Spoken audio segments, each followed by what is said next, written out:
Le café est aujourd'hui l'une des principales exportations de l'Ouganda vers la Chine, et pourtant ce pays est connu pour sa forte culture du thé. Le café devient maintenant un produit obligatoire en Chine. On voit quand un pays se développe, on commence à y consommer du café. Le café est un produit indiquant qu'on a de l'argent. Donc, comme on le sait, les Chinois consommaient beaucoup de thé, à la fois du thé noir et du thé vert, mais maintenant le segment de ceux qui consomment du café a augmenté.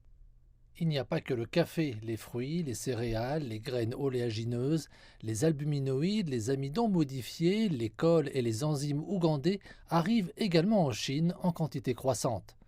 Les exportations globales vers la Chine ont atteint 74 millions de dollars cette année, contre 40 millions de dollars l'année dernière. L'Office ougandais de promotion des exportations attribue ce bond à l'augmentation des investissements chinois en Ouganda. Je les ai encouragés à venir produire pour leur marché intérieur parce qu'on connaît les exigences de son marché intérieur. Les exportations ont donc augmenté de 2018, 2021 à 2022.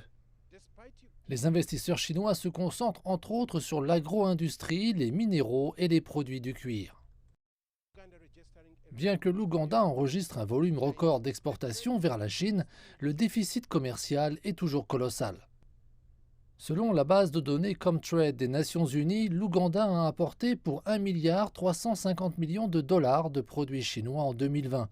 Les experts commerciaux incitent désormais les entrepreneurs ougandais à produire davantage de produits destinés au marché chinois pour essayer de combler l'écart.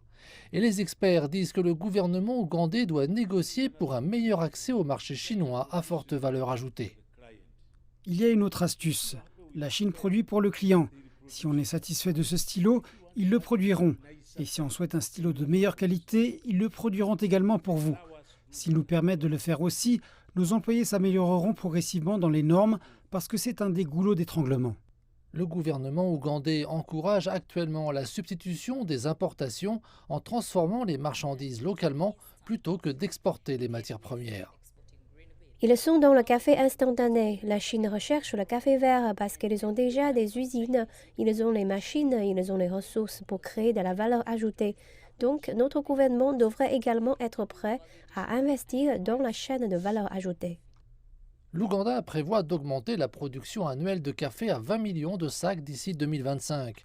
Et à mesure que la culture du café s'approfondit en Chine, l'Ouganda espère gagner plus d'argent grâce à l'une de ses principales exportations.